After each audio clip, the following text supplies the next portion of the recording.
라는 제목으로 말씀을 나누겠는데요. 어떤 학자는 예수님께서 말씀하신 이 탕자의 비유에서 세 사람의 탕자를 볼 수 있다라고 말했습니다. 첫 번째 탕자는 집을 나가서 탕자가 되어서 돌아온 둘째 아들을 말합니다. 이 둘째 아들이 이미 밝혀진 탕자죠. 탕자긴 탕자인데 어떤 탕자? 나쁜 탕자라고 말할 수 있을 것 같습니다. 그런가 하면 집을 나가겠다는 둘째 아들에게 재산을 나누어 주고는 그것을 끝내지 않고 다시 돌아오기를 기다리다가 그 아들이 거지가 돼서 돌아오자 잔치를 베풀어 주면서 그 사랑을 헤프게 사용하는, 또 어떻게 보면은 정신 나간 짓을 한 또 하나의 탕자로 해석하는 경우도 있습니다. 아버지 같은 경우는 이렇게 해석을 하는 것 같습니다. 그리고 또 다른 탕자는 뭐냐면은 오늘 본문에서 보게 된 첫째 아들입니다. 그도 탕자입니다. 탕자긴 탕자인데 어떤 탕자냐? 성실한 탕자입니다. 그는 집을 나가지 않았습니다. 재산을 축내지도 않았습니다. 그러나 그는 집안에 머물고 있는 탕자입니다. 집을 나가지도 않았지만은 집을 나간 마음으로 살았습니다. 그는 아버지의 마음을 아프게 하지 않았습니다. 하지만 진정으로 아버지를 사랑하거나 또는 자기가 그 첫째 장자가 되었다라고 하는 첫째 아들이 된 그 아들로서의 그 특권에 대한 감격이나 고마움이 없었습니다. 저는 이 탕자의 그 비유 속에 등장하는 이 두 아들, 첫째 아들과 둘째 아들, 이 두 아들을 통해서 저는 우리의 이중적인 모습을 발견하게 됩니다. 우리 안에는 첫째 아들과 둘째 아들이 같이 공존하고 있다는 것을 저는 이 말씀을 보면서 다시 한번 깨닫게 되었습니다. 예수 믿기 전에 우리는 둘째 아들과 같았습니다. 하나님의 간섭을 거부하거나 하나님의 존재를 부인했습니다. 그러다가 어떤 계기를 통해서 내가 신앙생활을 시작하게 되었고 복음을 깨닫고 구원받았습니다. 그리고 하나님 아버지 집으로 돌아왔습니다. 아들이 된 것이죠. 또 아들로서 회복의 은혜를 경험했습니다. 구원의 감격을 누렸습니다. 믿은 지 얼마 되지 않을 때는 아는 것이 없기 때문에 겸손했습니다. 그런데 문제는 시간이 지나면서 첫째 아들이 되거나 첫째 아들이 되어가고 있다는 것입니다. 본문에 보면요, 둘째 아들이 돌아오자 아버지는 그의 신분을 다시 회복시켜 주었습니다. 잔치를 베풀었습니다. 둘째 아들은 일꾼이 될 것을 생각했던 아버지는 그를 아들로 회복시켜 주었습니다. 둘째 아들은 그저 아버지 집에 가서 밥이라도 한 끼 얻어먹을 생각이었으나 아버지는 어떻게 했어요? 잔치를 베풀었습니다. 아들은 아버지의 양식만 풍족할 줄 알았는데 아버지께서 내게 주시는 그 양식보다도 아버지의 은혜가 더 풍족하고 더 풍성하다는 것을 이 둘째 아들은 깨닫게 되었습니다. 여러분, 그렇습니다. 아버지의 사랑으로, 아버지의 은혜로 용서받지 못할 죄는 없습니다. 아멘. 회복되지 못할 일이 없습니다. 사람들은 용서하지 않지만, 사람들은 기억하지만 하나님은 용서하시고 기억하지 않습니다. 그렇기 때문에 누구든지 구원받을 수가 있습니다. 누구든지 하나님의 자녀가 될 수가 있는 것입니다. 그리고 구원받으면 그 구원은 잃어버리지 않게 되는 것입니다. 아멘. 로마서 10장 11절에서 13절 볼까요? 로마서 10장 11절 13절 읽어보겠습니다.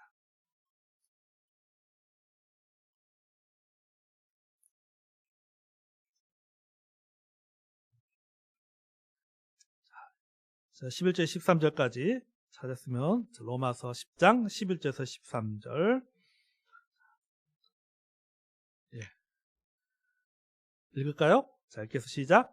성경에 이르되 누구든지 그를 믿는 자는 부끄러움을 당하지 아니하리라 하니 유대인이나 헬라이나 차별이 없습니다. 한 분이신 주께서 모든 사람의 주가 되사 그를 부르는 모든 사람에게 부요하시도다. 누구든지 주의 이름을 부르는 자는 구원을 받으리라. 아멘. 자, 누구든지 주의 이름을 부르는 자는 구원을 받는다고 말씀하고 있죠. 그러니까 구원을 우리가 예수님을 이름을 부름을 통해서 우리는 구원받았습니다. 누구든지 예수님의 이름을 부르면 구원받을 수가 있고 하나님의 자녀가 될 수 있습니다. 자, 이렇게 구원받은 이후에도 둘째 아들처럼 살다가 회개하고 주님께 돌아오면 용서해 주시고 언제든지 회복시켜 주십니다. 그래서 하나님의 사랑은 파격적인 사랑입니다. 그리고 이 하나님의 사랑은 복음이고 은혜인 것입니다. 요한일서 1장 9절의 말씀을 보면 이런 말씀이 있죠. 만일 우리가 우리 죄를 자백하면 저는 미쁘시고 의로우사 우리 죄를 사하시며 우리를 모든 불의에서 깨끗하게 하실 것이요, 이렇게 말씀하고 있습니다. 그러니까 만일 우리가 우리 죄를 자백하면 그는 미쁘시고 의로우사 우리 죄를 사하여 주신다라고 말씀하고 있는 것이죠. 둘째 아들로 있다가 예수 그리스도의 복음을 듣고 구원받아 하나님의 자녀가 되었어. 또 그렇게 살다가 또 다른 둘째 아들처럼 집을 나가서 내 마음대로 살다가 하나님의 간섭이 싫어서 내 마음대로 살다가 하나님의 말씀에 순종하셔서 내 의도, 어떤 그런 말씀에 불순종하며 살다가 실컷 고생하고 다시 하나님 앞에 돌아와서 하나님 앞에 내 자기 잘못을 고하고 회개할 때에 하나님께서는 어떻게 합니까? 우리의 죄를 용서해 주신다라고 하는 것이죠. 아멘. 이런 것을 볼 때 하나님의 사랑은 참 파격적인 사랑이다라고 하는 것을 느끼는 것이죠. 자, 첫째 아들이 밭에 나가 일을 하고 집으로 돌아와 보니까는 집 나갔다가 돌아온 동생을 환영하는 잔치가 벌어진 것을 보았습니다. 밭에 나서 뼈 빠지게 일하고 들어왔는데 집에 들어오니까 잔치가 벌어진 거예요. 도대체 왜 오늘 우리 집에 잔치를 벌일 일이 없는데? 하고 물어보니까는 집 나갔던 동생이 돌아와가지고 아버지가 너무너무 기뻐가지고 잔치를 베풀었다라는 소식을 이제 그 첫째 아들이 듣게 된 것이죠. 자, 이 소식을 듣고는 어떻습니까? 그는 열받았어요. 화가 났습니다. 분했습니다. 28절 읽어볼까요? 시작. 그가 노하여 들어가고자 하지 아니하거늘 아버지가 나와서 권한대. 자, 그가 노하여 들어가지 아니하고자, 집 밖에 들어가지 않았어요. 집 안으로 들어가기를 싫어했습니다. 화가 났습니다. 여러분, 그가 열받는 것은 당연한 반응일 수 있어요. 누군가는 뼈 빠지게 일하는데 누군가는 재산을 말아먹었습니다. 아버지의 차별이라고 생각할 수도 있습니다. 아버지에게 서운한 마음을 가질 수도 있습니다. 아마 화가 나서 집에 들어가지 않는 그 첫째 아들의 모습을 요새 그 인기 있는 상담 프로 중에 하나가 금쪽 같은 내 새끼라고 하는 그 상담 프로그램 있죠. 그 프로그램을 진행하는 그 오은영 씨가 보면 아마도 첫째 아들의 마음을 이해할 수 있다라고 말할 것 같아요. 사실 여러분, 우리도 무조건 첫째 아들을 비난할 수 없습니다. 만약에 내가 당사자라고 하면 그 마음이나 행동을 충분히 이해할 수가 있잖아요. 나는 뼈 빠지게 일하고 들어왔는데 아버지 재산을 갖고는 다 말아먹은 아들이 동생이 들어왔단 말이죠. 근데 또 들어왔다가 아버지는 또 좋아가지고 그냥 막 잔치를, 막 파티를 벌인단 말이죠. 그러면 여러분, 우리가 만약에 첫째 아들이라면요, 열 안 받겠습니까? 열 받죠. 누구는 죽을 돈 고생하는 건데, 누구는 말이죠, 저렇게 방탕하게 사는데도 돌아오니까 그저 돌아왔다는 그것만 좋아가지고 잔치를 베푸느니 화나는 거 당연하죠. 그러니까 우리가 내가 당사자라면은 이 첫째 아들의 마음이나 행동을 충분히 이해할 수가 있습니다. 여러분, 이게 상식이에요. 이게 상식입니다. 율법의 일반적인 원리가 바로 이것입니다. 당연히 화가 나야죠. 당연히 아버지의 서운한 마음을 가져야죠. 당연히 들어가면 안 되죠. 집안에 들어가면 어떻게, 들어가서 같이 음식부터 체하려고. 그게 여러분, 일반적인 상식이에요. 일반 사람들이 생각하는 상식이고, 우리가 생각하는 상식입니다. 그리고 그것이 율법의 일반적인 원리인 것이죠. 그는 화를 내고 잔치 참석도 거부했습니다. 속된 말로, 너희들끼리 잘 먹고 잘 살아라는 것이죠. 몽리를 부리고 있는 거죠. 여러분, 몽리라고 하는 것이 뭡니까? 받고자 하는 대우를 받지 못할 때 내는 심술을 뜻하는 순수한 우리말이 바로 몽리라고 하는 것입니다. 그가 이런 반응을 보이는 가장 근본적인 원인이 뭐냐? 그는 왜 이렇게 몽리를 부리고 있는가? 그는 왜 화를 내고 있는가? 그가 이렇게 화를 내는 이유, 그의 가장 근본적인 원인은 뭐냐면은 나는 자격이 충분하다는 생각 때문이죠. 그것을 어떻게 알 수 있느냐면은 29절을 볼까요? 자, 29절에 자기의 속마음을 이야기합니다. 자, 시작. 아버지께 대답하이르되 내가 여러 해 아버지를 섬겨 명이 어김을 얻거늘 내게는 염소 새끼라도 주어 나와 내 벗으로 즐기게 하신 일이 없더니. 아멘. 여기 보십시오. 내가 여러 해 아버지를 섬겨 명을 어김이 없다라고 말하고 있습니다. 이 말 속에서 우리가 느낄 수 있는 것은 뭡니까? 아버지, 나는 자격이 충분한 사람입니다. 왜? 아버지의 명령을 어긴 적이 없잖아요. 난 열심히 일했잖아요. 성실하게 일했잖아요. 그렇기 때문에 나는 충분히 내 친구들하고 잔치를 아버지께서 나와 내 친구들에서 잔치를 해주는 것이 당연한 것이고 나는 그것을 누릴 만한 충분한 자격을 갖추고 있다라고 이 첫째 아들은 생각하고 있는 것이죠. 여기에 보면요, 여러 해 아버지를 섬겨라는 우리말의 원문을 보면요, 종살이 하였다는 뜻입니다. 섬겨라는 말이 헬라어로 원문에 보면 종살이 했습니다. 그러니까 이 말이에요. 아버지, 나는 여러 해 아버지의 종이 되었습니다. 종살이 했습니다. 이런 뜻이에요. 다시 말해서 아들은 자신이 아버지의 종이 되어서 철저하게 순종하며 살았다는 것을 지금 강조하고 있는 것입니다. 여러분, 아버지가 첫째 아들을 종처럼 생각하지 않았습니다. 종처럼 부리지도 않았어요. 여러분, 그런 아버지가 누가 있겠습니까? 에? 자기 아들을 종처럼 부리는 아버지가 누가 있겠어요? 그럼에도 불구하고 아들은 종처럼 살았습니다. 그만큼 자신에 대해서 엄격하고 충성했다는 것을 나타내는 표현인 것이죠. 네.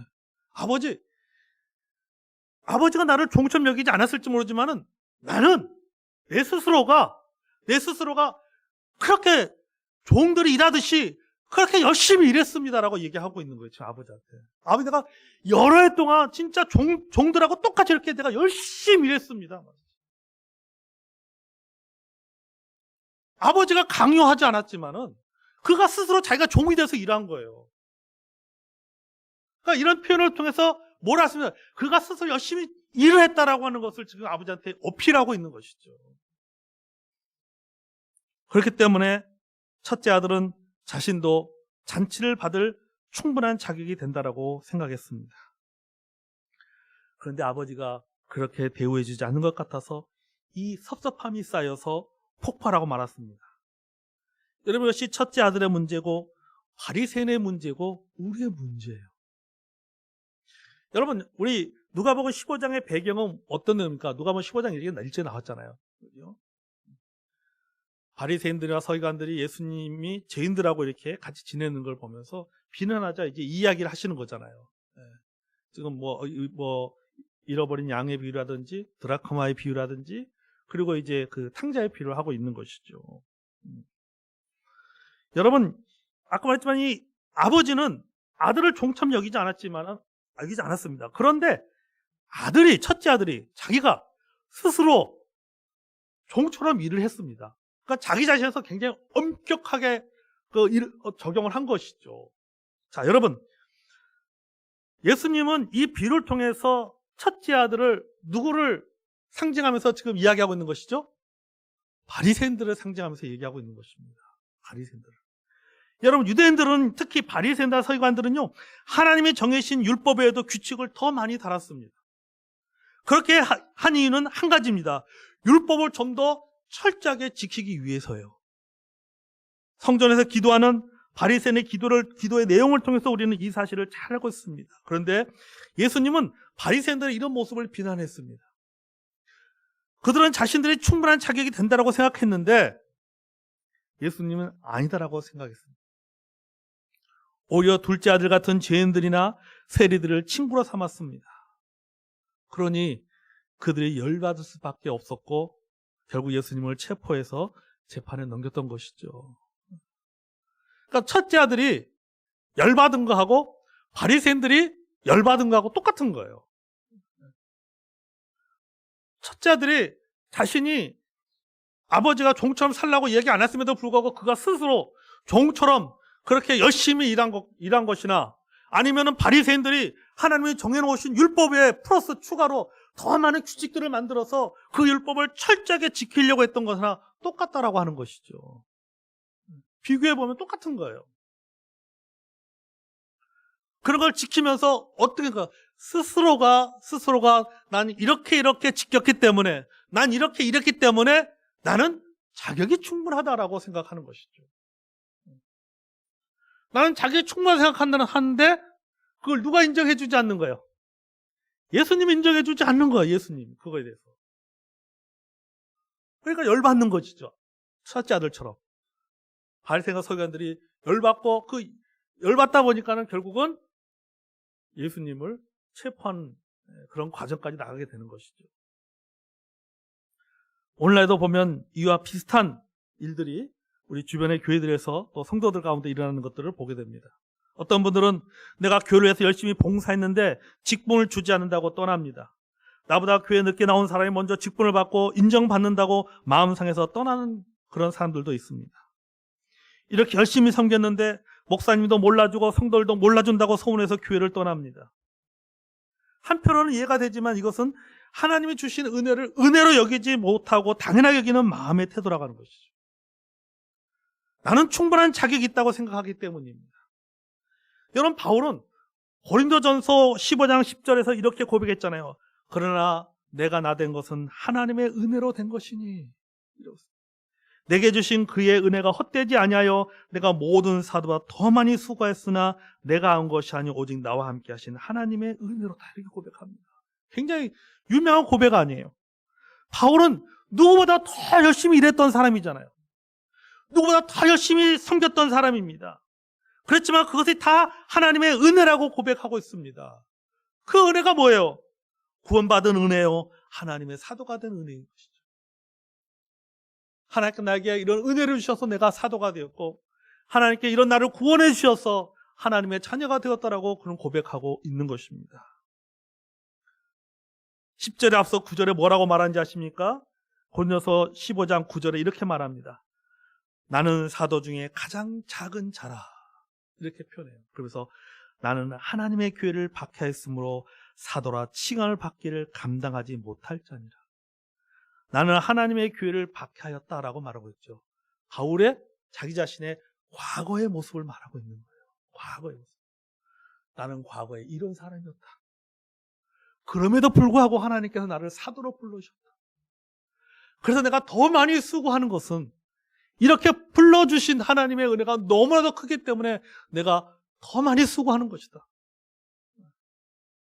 이 모든 수고해서 얻은 이 모든 결과는 내가 잘해서 한 것이 아니라 하나님 내게 주신 은혜다라고 고백하고 있는 것이죠. 바울은 자신이 과거에 어떤 존재였는지를 너무나도 잘 알고 있었습니다. 예수님을 만나기 전에는 자신도 둘째 아들과 같은 존재였다는 것을 너무나도 잘 알고 있었기 때문에 과거의 자기의 모습을 근거로 현재의 자격을 내세우지 않고 하나님의 은혜를 강조하고 있는 거예요. 그러니까 여러분, 우리가 고린도 15장 10절의 말씀만 볼 것이 아니라 왜 바울이 이 고린도 15장 10절에 왜 이런 고백을 하게 됐는가라는 그 근거를 우리는 9절에서 찾을 수가 있습니다. 바울의 과거가 이렇기 때문에 그가 10절에 이런 고백을 은혜라고 고백할 수 있었구나라고 하는 것이죠. 하나님의 은혜 아래서 겸손해지기를 바울은 힘썼던 것입니다. 여러분, 내가 그동안 이 정도로 헌신했고 이렇게 열심히 살았기 때문에 나는 자격이 충분하다고 생각하는 순간 교만이 싹트입니다. 시기심과 질투가 생기고 자기의 기대가 채워지지 않을 때 분을 내게 되고 또한 비판하게 되고 판단하게 되는 것입니다. 여러분, 여기에 누구도 예외일 수가 없습니다. 목사인 저도 마찬가지. 열심히 하고자 할수록 판단자가 되고자 하는 유혹이 옵니다, 사실. 여러분, 그렇지 않습니까? 여러분, 곰곰이 생각하세요. 여러분이 교회에서 열심히 청소하고 있는데 나 혼자 열심히 청소하고 나 혼자 열심히 섬기고, 근데 다른 사람은 다 노는 것처럼 보여. 다른 사람은 다 아무것도 안 하는 것처럼 보여. 그럼 어떤 마음이 듭니까? 서운한 마음이 들고 섭섭한 마음이 드는 것이죠. 그러면서 판단자가 되고자 하는 유혹이 옵니다. 유혹. 그래서 여러분, 모범적인 그리스도인들이 가장 조심해야 될 것이 그거예요. 열심히 신앙생활 잘하는 사람, 성실하게 신앙생활 잘하는 사람들이 가장 조심해야 될 부분들이 바랍니다. 이런 유혹들이 옵니다. 어느 순간 나도 모르게 나는 이렇게 했기 때문에 나는 자격이 충분하다라는 그런 생각이 싹 트기 시작하는, 그런 생각을 갖게 되면 어떻습니까? 첫째 아들처럼 분을 내는 거죠. 그게 용납이 안 되는 거예요. 그게 용서가 안 되는 거예요. 그게 이해가 안 되는 거죠.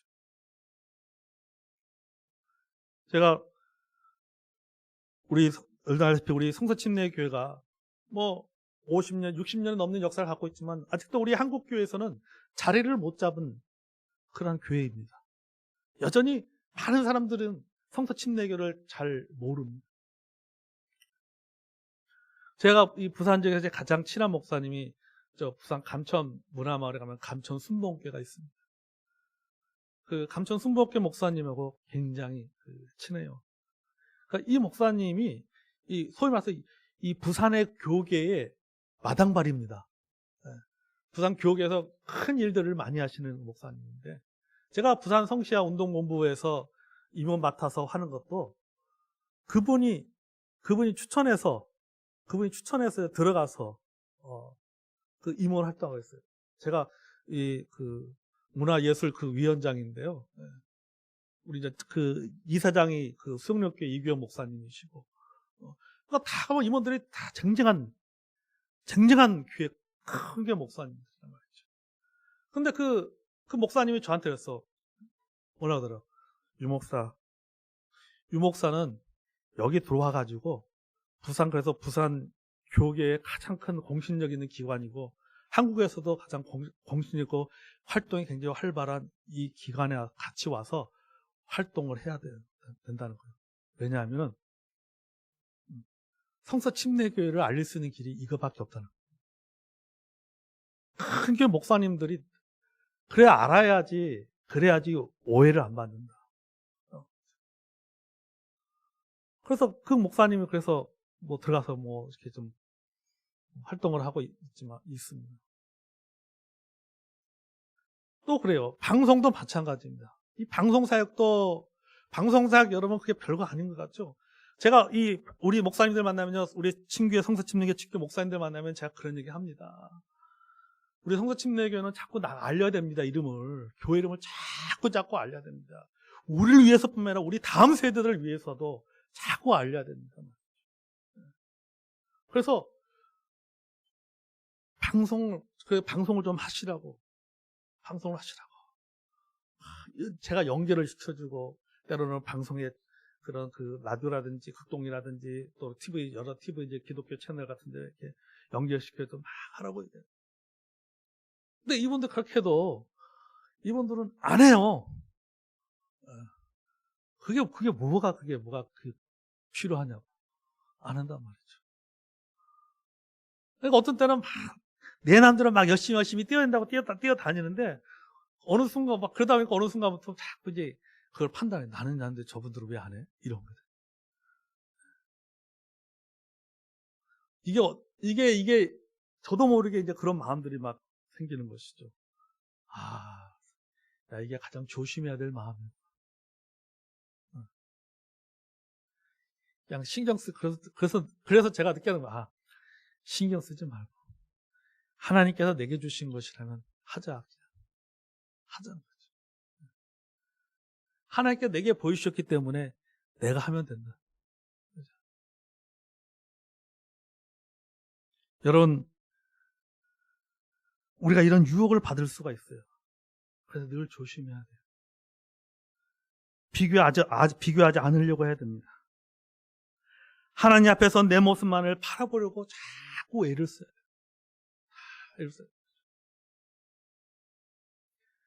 그런 생각 같습니다. 우리가 하나님 앞에 갔을 때 때로는 죽음을 눈앞에 두었을 때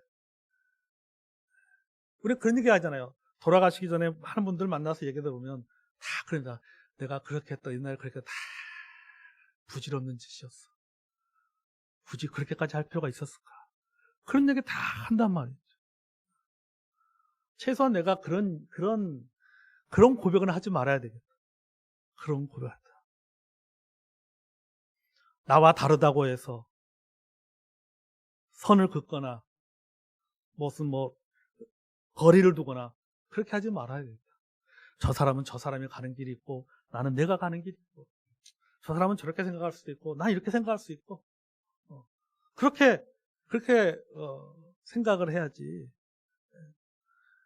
그냥 다름의 문제를 가지고 이걸 그름의 문제로 생각해가지고 다른 것인데 생각이 다른 것인데 그것을 어떤 어떤 진리의 문제, 어떤 흑백의 논리로 해봤자 그 나중에 그 죽음을 눈앞에 두었을 때는 또 주님 앞에 했을 때는 야 그게 다 부질없는 짓이고 이거 다 도토리 키재기다 그런 생각을 할 것 같아요. 하나님 앞에서 내 모습만을 바라보려고 참 애를 써야 됩니다. 아멘.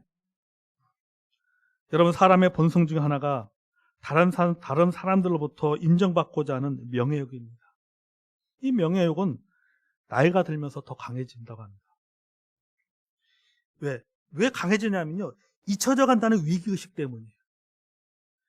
나의 헌신이 잊혀져 가고 나의 자격이 잊혀지기 때문에 나의 수고가 잊혀지기 때문에 나이가 들면 들수록 잊혀지고 가고 있다. 내 주변의 사람들에게 내가 잊혀지고 간다는 생각 때문에 그런 생각이 강하면 강할수록 뭐냐면은 이 명예욕이 생긴다라고 하는 것이죠. 인정받고자. 그것을 통해서 더 사람들에게 기억되고자 한다는 것이죠. 여러분 그래서 자녀들이 인정해주지 않으면 부모들이 섭섭해 하잖아요.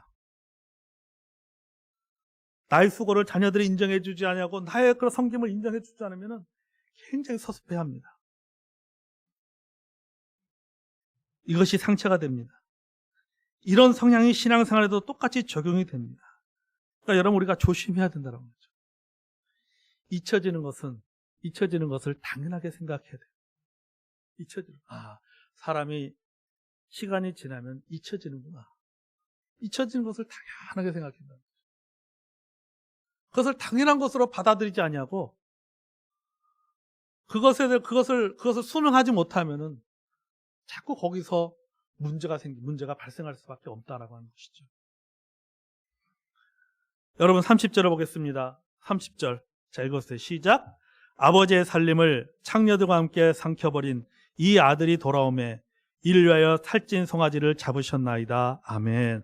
아주 막 나갑니다. 이 아들이 돌아오매라는 표현이죠. 자, 당신의 아들이란 뜻이에요. 당신의 아들이 돌아오매. 아버지 아들이면 자신에게는 뭐예요? 동생이란 말이죠. 아버지는 네 동생이라는 표현을 사용했지만은 첫째 아들은 자신의 동생으로 인정하지 않았습니다. 왜냐? 자기의 기준에 맞지 않기 때문입니다. 그의 기준은 사랑이 아닙니다. 그의 기준은 뭐예요? 율법이에요. 그렇기 때문에 보세요. 아버지의 살림을 창녀들과 함께 삼켜버린 과거의 이야기를 끄집어냈단 말이죠.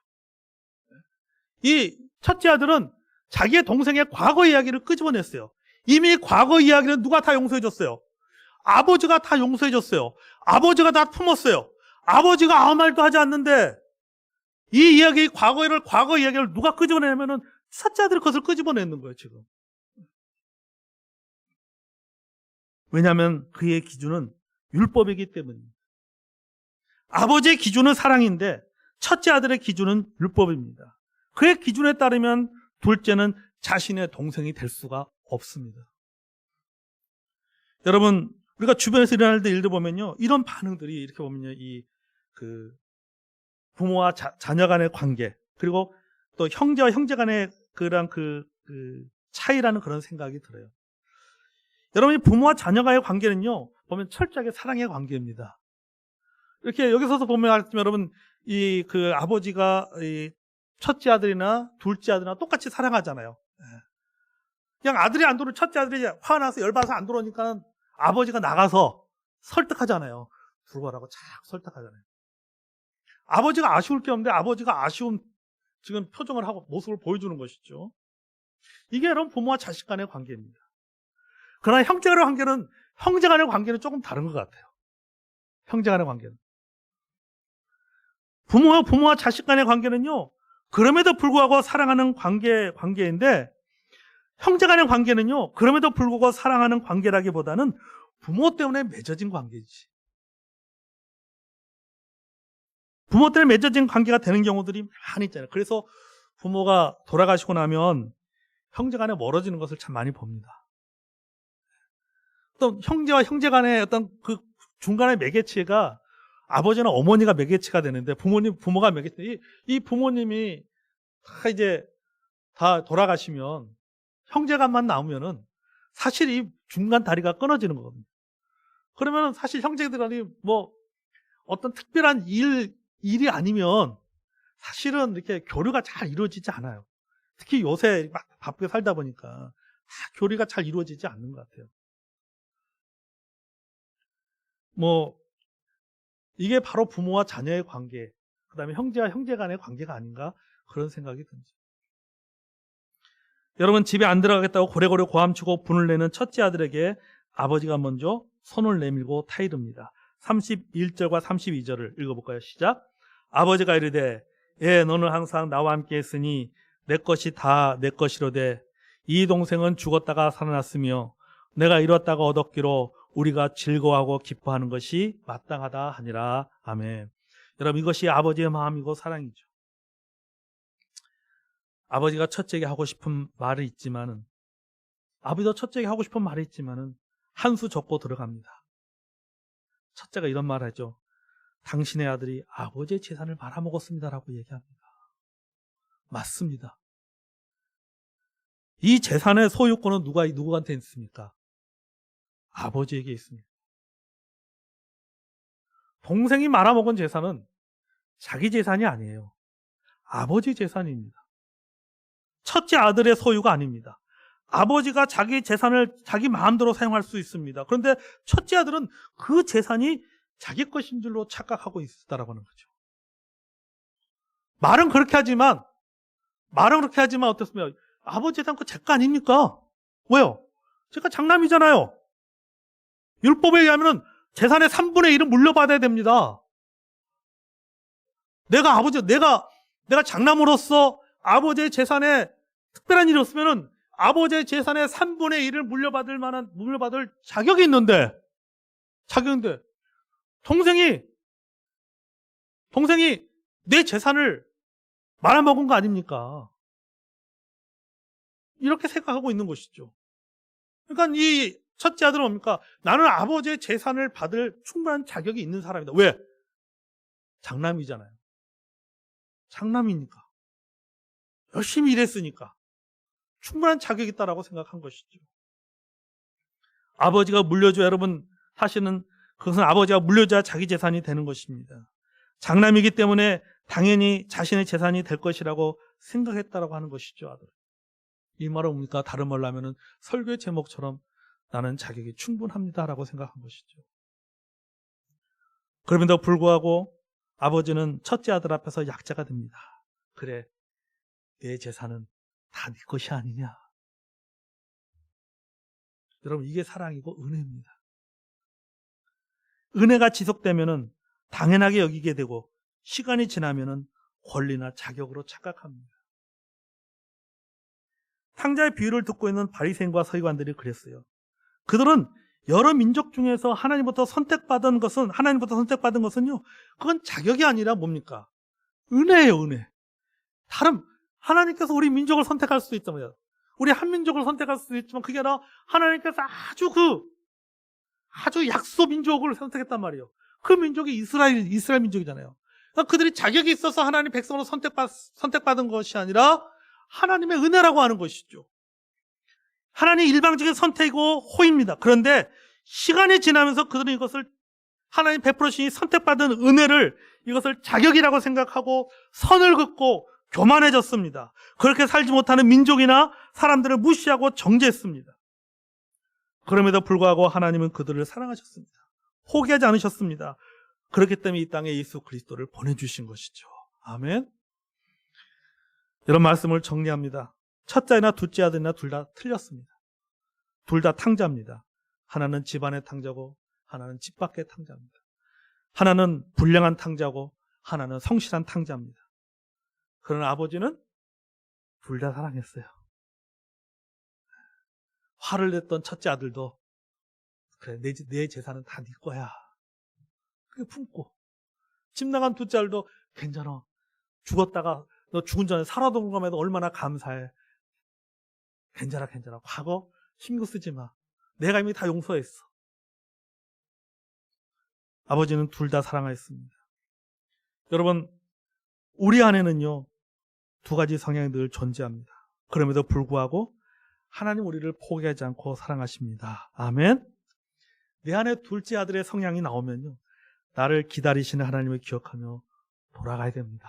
아멘. 첫째 아들의 성향이 나오면 어떻게 됐어요? 둘째 아들이었던 때를 기억하여서 이 모든 것이 자격이 아니라 하나님 은혜로 주어진 것을 기억하며 겸손하게 살아가는 저 여러분이 되기 원합니다. 아멘. 그래서 오늘 예수님께서 말씀하신 이 탕자의 비유, 우리가 지난주에 우리의 둘째, 오늘은 첫째 말씀을 나눴지만 우리 안에 늘 이 두 개가 있다는 것을 기억하시고, 사도 바울의 고린도 15장에는 사도 바울의 고백처럼 늘 우리가 열심히 일하는 거 좋습니다. 성실하게 사는 거 좋습니다. 모범적으로 신앙생활하는 거 좋습니다. 그러나 여러분 늘 기억하십시오. 그럴수록 나도 모르게 자꾸 비교하고 판단하고자 하는 그러한 유혹을 받을 수 있음을 기억하고, 그럴 때마다 나도 둘째 아들이었던 때가 있었다라고 하는 것을 여러분을 기억하는 저 여러분이 되기 원합니다. 나는 자격이 충분한 것이 아닙니다. 하나님이 내게 은혜를 주셨기 때문에 할 수 있는 것입니다. 아멘. 네. 나는 자격이 충 하나님이 은혜로 살아가는